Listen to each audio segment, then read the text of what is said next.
সুপ্রিয় উপস্থিতি, যে শাহেদ মিজান তার অনুভূতি প্রকাশ করেন। ওই ব্যক্তি, ওই নেত্রী, ওই ফলে আপনি যখন একজনকে মারার আগে জনমত তৈরি করে নিচ্ছেন মিডিয়াকে দিয়ে, আপনি বিভিন্ন ধরনের রাজনৈতিক দল যারা এই ফ্যাসিবাদের বিরুদ্ধে ছিল তাদেরকে নিষিদ্ধ করার জন্য মিডিয়াকে ব্যবহার করেছেন। প্রতিপক্ষের ব্যবসায়ী গোষ্ঠী বা বুদ্ধিজীবী বা কোনো সাধারণ মানুষ, তাদেরকে আপনারা এমনকি হত্যা করা একটা ব্যবসায় পরিণত হয়েছিল, যে তোমার ক্রসফায়ারে দিয়ে দেবো, এত টাকা না দাও, এটা ব্যবসায় পরিণত হয়েছিল। এই পুরো কাজের সহযোগী ছিল কিন্তু সাংবাদিকেরা। গণমাধ্যমের নেতারা, মালিকেরা যদি তারা এই কাজে সহায়তা না করতো, এই ফ্যাসিবাদ এত বছর টিকতো না। ফলে আজকে এই যে জুলাই অভ্যুত্থান যেটা হয়েছে, সেটা রাষ্ট্রের যে একচেটিয়া ভায়োলেন্স করার ক্ষমতা, যে ভায়োলেন্স সে একা করবে আর কারো মানে পাল্টা জবাব দেওয়ার ক্ষমতা থাকবে না, সেই ক্ষমতাকে ভেঙে ফেলে রাজপথে রাষ্ট্রের বাহিনীগুলোর সন্ত্রাসী ক্ষমতাকে ভাঙতে হয়েছে, তার জন্য জীবন দিতে হয়েছে।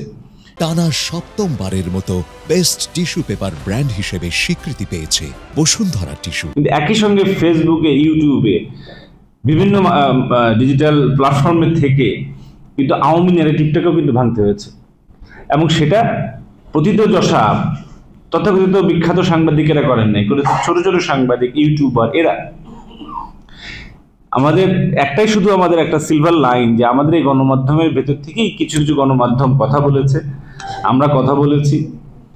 আমি যেমন যখন রামদা দিয়ে কুপিয়ে হত্যা করা হচ্ছিল, আমি তখন ওনারা বলছেন যে এই মোবাইল কে দিয়েছে, আমি তখন কলাম লিখলাম যে এই রামদা কে দিয়েছে। তো এই আমি টানা 14 বছর প্রথম আলোতে লিখেছি, তাদের ভিতরে বসেই লিখেছি, এবং তার জন্য আমাকে অনেক সাফার করতে হয়েছে। আমার পদোন্নতি হয় না, আমার এটা হয় না, ওই দূতাবাস থেকে আমার নামে আসে। তারপরে আমি সমকালে করলাম, শুরুতে তো সমকালেই ছিলাম, তারপরে প্রথম আলোতে গেলাম, তারপর আবার সমকালে এলাম, এবং সমকালেও 3 আগস্ট আমাকে কিন্তু বলা হলো যে আপনাকে চাকরি ছাড়তে হবে, না হলে তারা বাজে ব্যবস্থা নেবে। এখানে সমাপ্তি ঘোষণা করছি।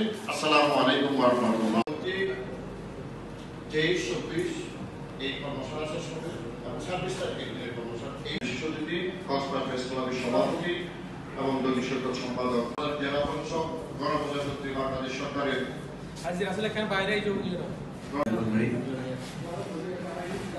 Press institute Bangladesh.